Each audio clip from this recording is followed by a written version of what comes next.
Damos la bienvenida al doctor Carlos Castro. Él es profesor eméritus de la Universidad de Cuenca, ex presidente del Colegio de Abogados. Doctor Castro, quisiera tratar con usted el nuevo marco legal que se está imponiendo a través de diversos cuerpos legales en Ecuador. Uno de los que más ha preocupado a la opinión pública ha sido la Ley Orgánica de Inteligencia, ley que está siendo materia de rechazo por varias entidades periodísticas.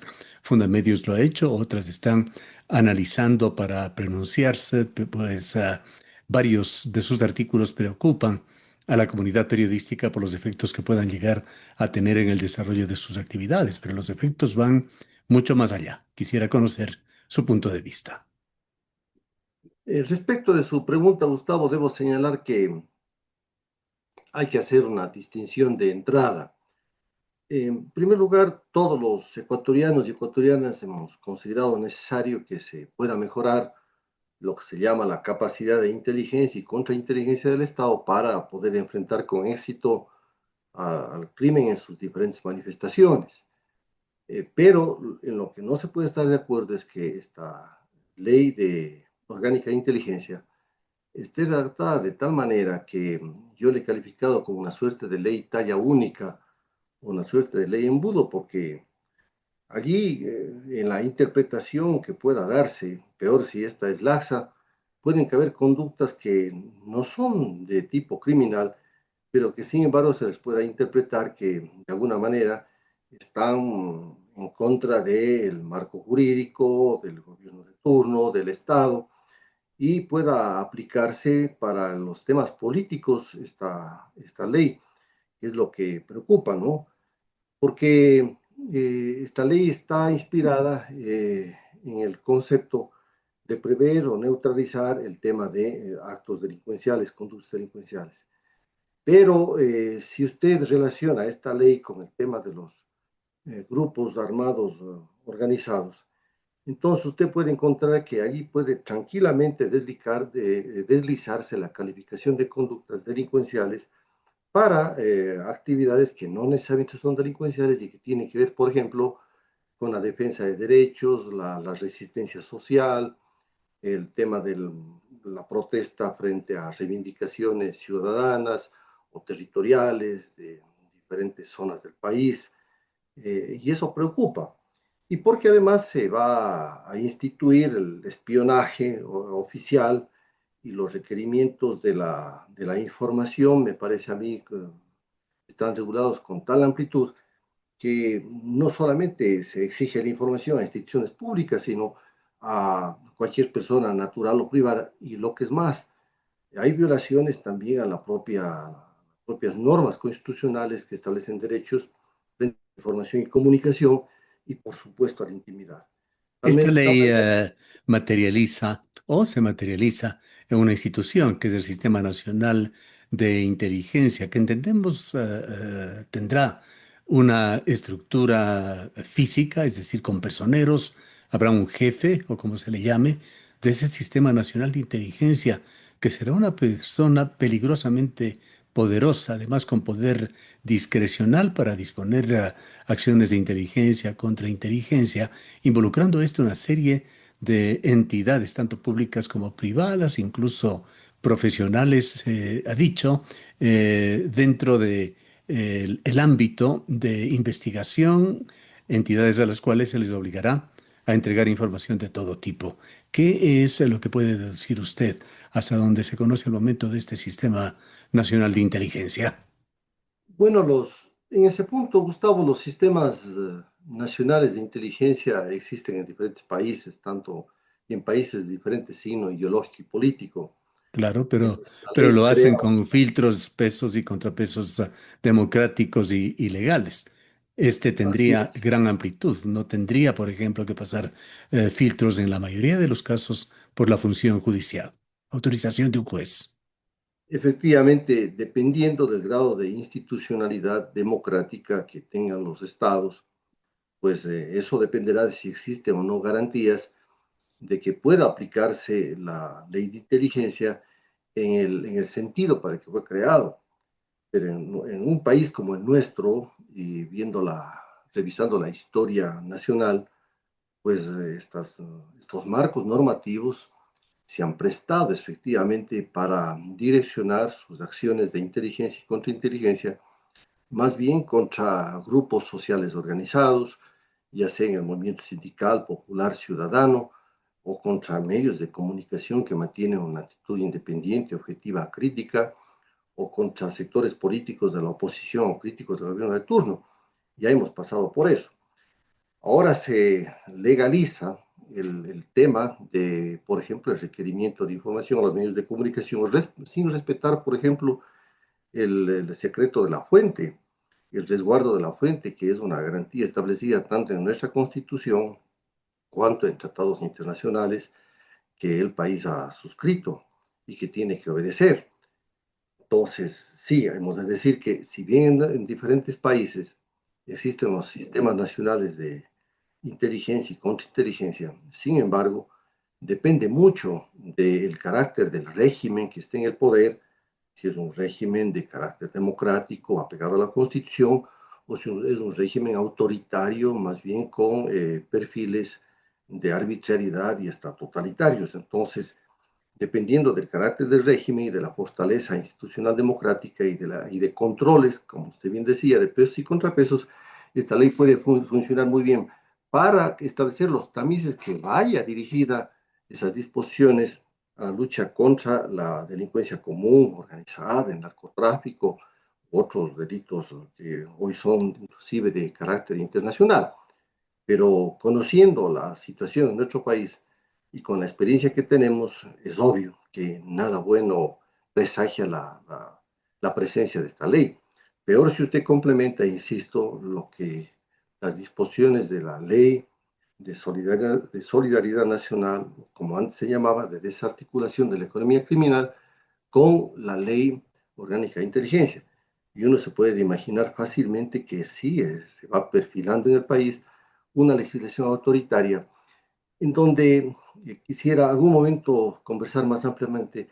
La excepcionalidad del estado de excepción se ha transformado en el estado de excepción más bien regular, normal, permanente. Y eso es gravísimo, porque en definitiva se está haciendo un bypass a la Constitución, a las garantías constitucionales, y se va a utilizar un estado de excepción disimulado con otro nombre en pretexto del tema del combate a la delincuencia y de los grupos armados organizados y del conflicto interno, de tal manera que vamos a vivir un estado de excepción permanente con otro nombre, pero estado de excepción a la final. La pregunta Ni sería, siquiera hay doctor una Castro, calificación si es que constitucional.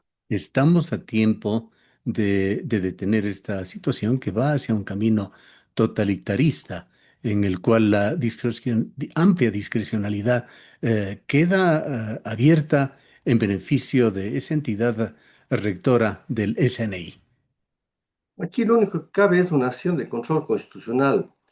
Es la Corte Constitucional que mediante una acción que puedan promover diferentes ciudadanos, juristas o grupos de la academia, que puedan plantear a la Corte Constitucional una acción tanto frente a la Ley de Solidaridad Nacional cuanto a la Ley Orgánica de Inteligencia. Y la Corte tendrá que tamizar mucho y decir qué disposiciones de esas dos leyes están en el marco constitucional y democrático y de respeto a los derechos y garantías, y qué disposiciones de esas dos leyes están abiertamente en contra de la Constitución de un Estado democrático de derechos y justicia. Y solamente eso puede parar, Gustavo, porque de lo que se ve es que justamente se quiere aprovechar el momento político de la inauguración de un gobierno flamante, hablemos así, es la novedad, para que con esa popularidad poder introducir en el país estas normativas que para mí me parecen muy peligrosas en la forma como se ha redactado.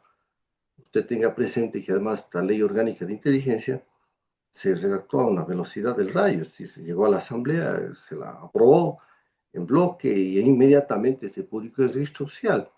Y resulta que estas leyes tan trascendentes para el Estado constitucional de Derecho y Justicia, a mí me parece que no ha habido el tamiz respectivo, el debate necesario, inclusive la socialización necesaria, la discusión nacional, el escuchar a personas que son expertas en el ámbito del derecho constitucional, escuchar a los diferentes sectores ciudadanos y vea usted, lo que tenemos este rato es una ley orgánica de inteligencia donde en nombre del combate a la delincuencia puede resultar un instrumento poderoso para la persecución política y eso ya se ha dado en nuestro país y no podemos reeditar el pasado. Y hay en Ecuador una ley de acceso a la información, ley que ha sido permanentemente violada en Ecuador, pero que ahora queda exento este organismo, este Servicio Nacional de Inteligencia, de dar cuentas en cuanto a su manejo económico. Queda el manejo de esta organización como información clasificada. ¿Hasta qué punto es necesario, indispensable y conveniente este privilegio? La ley señala que únicamente la Contraloría General del Estado puede fiscalizar estos fondos, es decir, pasar por la fiscalización gubernamental por parte del organismo de cuentas del Estado. Pero en realidad nuestra constitución es más amplia porque en el plano de la información, nuestra constitución señala con claridad que no se puede prohibir la información cuando se requiera a entidades públicas cuando se haya violado derechos humanos o por supuesto es de entender cuando se pretenda violar derechos humanos sea inminente esa violación. De forma que eso de decir que excepto de la Contraloría nadie puede fiscalizar esos fondos, como el ejemplo que propongo en el artículo de hoy, es decir, que ni un fiscal o un juez con la anuencia de un juez de garantías pueda solicitar información, me parece realmente un contrasentido. Pueden prestarse para conductas delictivas desde el Estado y que quede toda en la impunidad, mal manejos corruptos, además, en nombre del manejo de gastos reservados. Por lo tanto, allí también tenemos una norma que va a dar mucha opacidad y debería ser definitivamente reformada y si pasa por la Corte Constitucional, yo entendería que la Corte de declarar esa parte por lo menos de carácter inconstitucional, dado que va en contra de los preceptos que establece la Constitución de la República. Información que además, si es que llega a pasar por el control, valga la redundancia, de la Contraloría General del Estado, este organismo puede incinerarlo, destruirlo. Esa es otra cosa que preocupa, ¿no?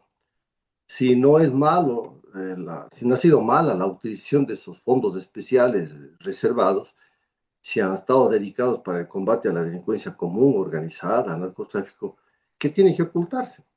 Simplemente han sido gastos necesarios del Estado para combatir a la delincuencia. Si usted combate a la delincuencia, ¿quién va a estar en contra? Pero el problema es que a veces no hay plata y es otra cosa.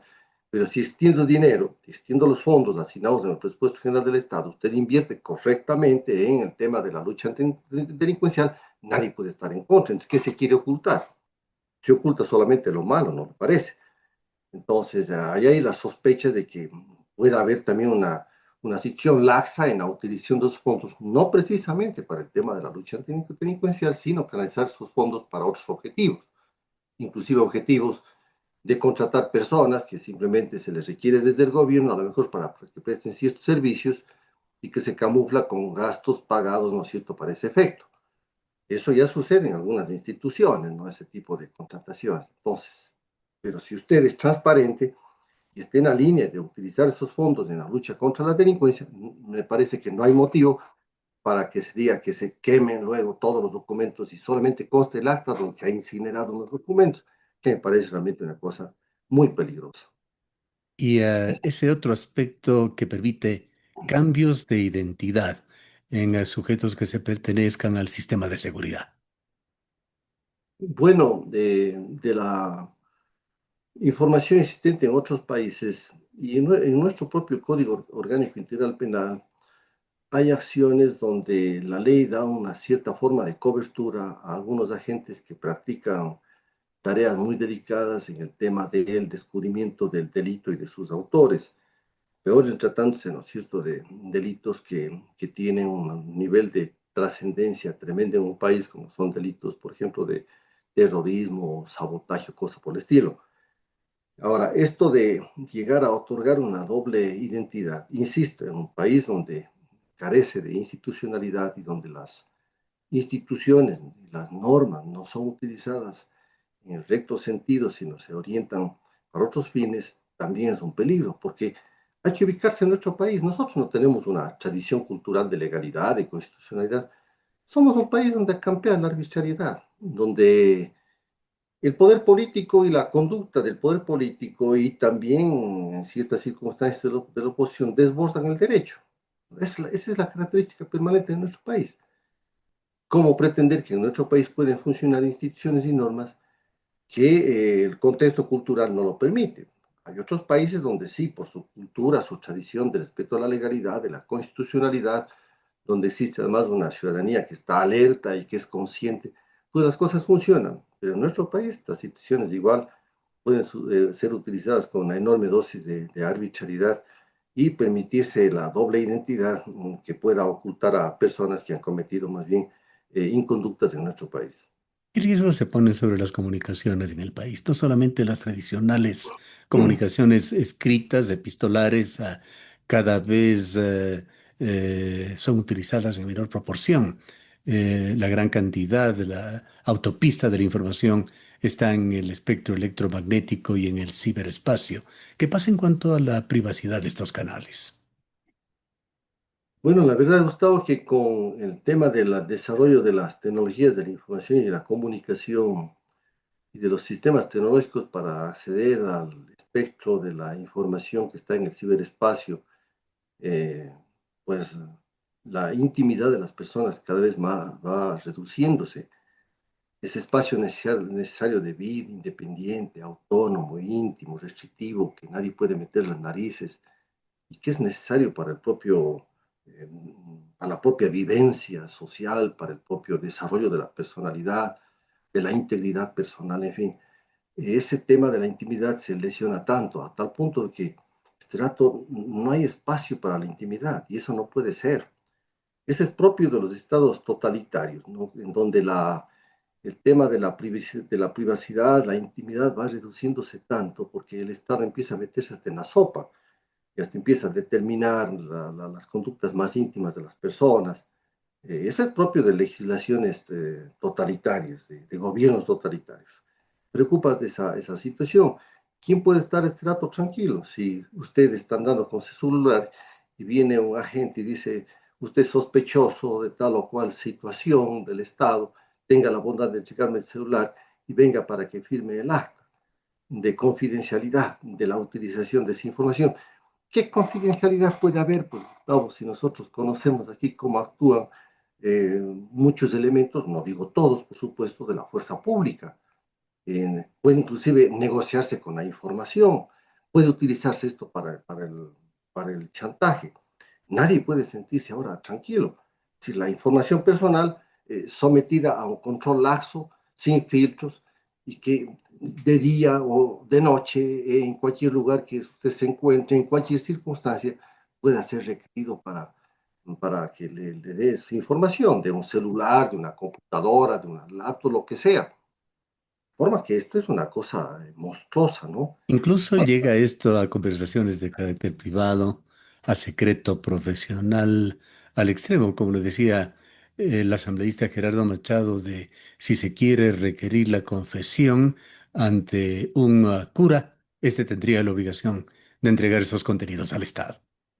Como está redactada la ley, usted puede requerir tanto a instituciones públicas, a empresas proveedoras de servicios de telecomunicaciones, puede interferir documentos, correspondencia, obtener información de computadores, de teléfonos celulares, pueden requerirle a usted la otra información también. Y si a los medios de comunicación se les puede obligar a dar la fuente, a las proveedoras de servicio determinar dónde está ubicada tal o cual emisión, o lo que sea. Sí, se perdió, Gustavo, esa necesaria reserva. Estos asuntos hay que tratarlos con prudencia. Insisto, es propio de los estados totalitarios, de los gobiernos totalitarios, inmiscuirse tanto en la esfera de la intimidad. Ahora se le hace en nombre del combate de la delincuencia, pero yo me pregunto, ¿qué tal, Gustavo, si la delincuencia, con el poder que tiene y el narcotráfico, logra infiltrar el propio Sistema Nacional de Inteligencia? Exactamente, y ahí es donde viene la gran pregunta si una ley como esta hace al país más seguro o lo contrario.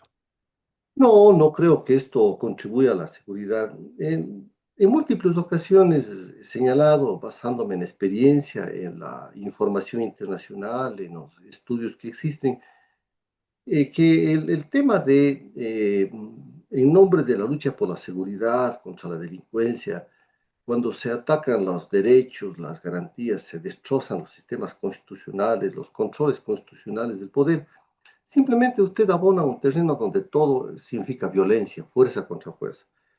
Y voy a decir una palabra, Gustavo, ese terreno abonado de violencia, de fuerza, tanto hacia abajo en la sociedad civil cuanto del Estado mismo, lo que va a desembocar generalmente es una mayor agudización de la problemática de la inseguridad en nuestro país.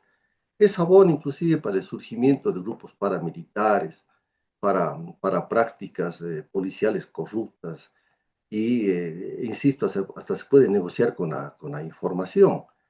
De forma que estamos ante una situación muy grave. El propio gobierno debe realmente meditar y reflexionar porque esto desfigura la imagen del gobierno. Todo el mundo empieza a hablar si es que estamos viviendo una democracia, si estamos a vivir una dictadura encubierta. Esto le hace daño al gobierno. A la larga le hará daño al gobierno. A la larga el capital político del gobierno se desgastará rápidamente. Y claro, va a dar pábulo a que otros personajes que en el pasado hicieron lo mismo hoy quieran reivindicarse como los campeones de la democracia, ¿no? Porque el cinismo y la sinvergüencería en este país pues está al orden del día. Quienes ayer violaron, hicieron lo mismo, hoy quieren aparecer como los campeones y fiscalizadores. Tampoco, pues, Gustavo. Pero este gobierno está dando pábulo para todo eso. De forma que los asesores políticos de este gobierno deben pensar muchísimo. Siempre más bien creo que hay que abogar por el camino de que a la delincuencia hay que combatirle con dureza. Y con dureza para mí significa aplicar lo que ya tenemos. Siempre diré, Gustavo, que lo que más nos sobra son las leyes, lo que no existe es la voluntad política. Y verá usted que al venir el siguiente argumento el día de mañana, de llamar a los periodistas, a los propios medios de información y las entrevistas, ¿qué van a decir?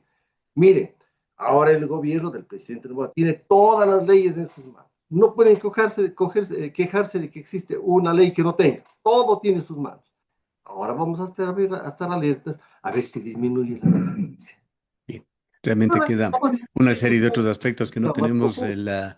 el tiempo para tratarlos, pero en general hay preocupación por esas posibilidades de abuso del poder, de una mayor descomposición de la sociedad, del Estado, del tejido social por la falta de confianza entre los ciudadanos y eventualmente, como usted lo ha señalado, de sistemas de corrupción que pueden ser absolutamente contrarios a lo que se persigue con estas leyes. Bien vale esa pregunta que se ha planteado, si es que el sacrificio de derechos, libertades, garantías vale la pena en nombre de la seguridad.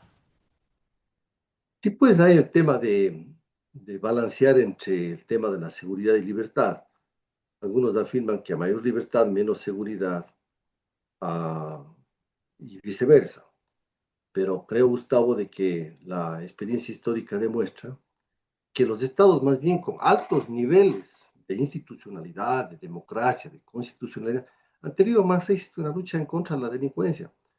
Porque además hay algo, Gustavo, que hay que estar conscientes todos. El ejemplo de rectitud desde el poder, la obediencia del poder a la ley, es lo que genera ejemplo al resto de la sociedad. Yo vengo insistiendo en este tema, Gustavo, desde hace mucho tiempo. El ejemplo de rectitud, de apego a la Constitución, a las leyes, ese ejemplo desde el primer mandatario, los legisladores, los fiscales y jueces, es el que da ejemplo al resto de la sociedad. Y entonces usted tiene toda una fuerza moral, ética, la capacidad para enfrentar. Y la sociedad mismo entonces se enfrenta como un cuerpo sólido, ético, moral, el campo de la inmoralidad, del cinismo, de la sinvergüencería, de la corrupción. Entonces hay que rodearse dando ejemplo para una mejor efectividad. Lo otro no, pues usted tiene una cantidad de leyes, puede usted multiplicar por 10 las sanciones penales, puede avanzar en el populismo penal, dictando esta serie de leyes, destrozar todos los derechos, las garantías, y lo único que ha hecho es tener un terreno abonado para la mayor descomposición y la corrupción. Eso es el tema. ¿O será un problema del delito, la falta de leyes? No, señor. Hay problemas socioeconómicos, culturales en nuestro país que hay que atacarse. Hay una juventud desocupada y entonces hay que preocuparse de estos temas Bien. profundos, estructurales. Muchísimas gracias por habernos acompañado, doctor Castro. Gustavo, encantado. Muchísimas gracias a usted. El doctor Carlos Castro es uno de los expresidentes del Colegio de Abogados de la SUA y actualmente profesor emeritus en la Universidad de Cuenca.